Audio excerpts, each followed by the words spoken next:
Հարգելի հայրենակիցներ, մի քանի օր է, ինչ մեր բոլորի ուշադրության կենտրոնում է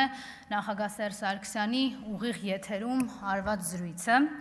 7 ժամ խոսվեց հայրենիքի, պետության մասին, մեր հաղթանակների, մաքարոնների, դժվարությունների մասին, սայթակումների մասին, ու ամենակարևորը խոսվեց նաև հնարավորությունների վերականգնման մասին։ Մեր հասարակությունը շատ առողջ քննարկում է, համաձայնվում, վիճում, մտորում այս ամենի շուրջ, եւ սա շատ նորմալ է, հենց այսպես էլ պիտի լիներ։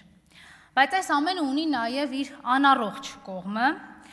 այ օրինակ Նիկոլա Հպատակ իրավապահների անառողջ ուշադրությունը, մի քանի անգամ օրվա մեջ դատարան կանչելով, քննչական կանչելով, ինչ որ մեկը նույնիսկ գիշերը անհանգստությունից չէր քնել, եւ մեր հասարակությունից ինքը իրեն մեկուսացրած ախրանիկներով եւ ֆեյքերով պատասպարվածը չէր կարող այս առիթը չօգտագործել եւ իր անառողջ ամբողջ էությունը ցույց չտար մեր հասարակությանը։ Եվ կապ չունի թե խոսքը ինչ ֆորմատով է հնչում, կարևորը այդ խոսքը արժանանում է իշխանազավթի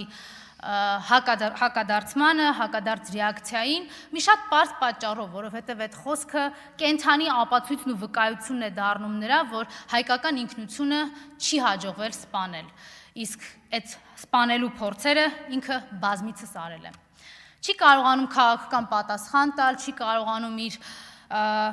ցայտնոտը զսպել եւ դրա արդյունքում ավելի նյարդային է դառնում, քանի որ նորից հայ հասարակությունը հիշում է իր բերած ողբերգությունների մասին, իր բերած դավաճանության մասին։ Ցայտնոտն ավելանում է, որովհետև չի կարողանում մոռացության տալ, թե ինչպես էր 44 օր մեր ժողովուրդը ու մեր բանակը անձնազոհաբար պայքարում հանուն մեր բոլորի հայրենիքի։ Ավելի է նյարդայնանում, երբ հիշեցնում են մեր հասարակությանը, թե մինչև իշխանազավթումը քանի տասնյակ միլիարդ դոլարի զենք զինամթերք է ձեռք բերվել Հայաստանի համար, էլ ավելի է նյարդայնանում, երբ հիշում է, որ հայ ժողովրդին հիշեցնում են, որ մինչև իշխանազավթումը հայկական սահմանները անդադար բարելավել են, ինչպես Սերժ Սարգսյանն ասեց, Արարատից մինչև հեռավոր Սյունիքի մարզ։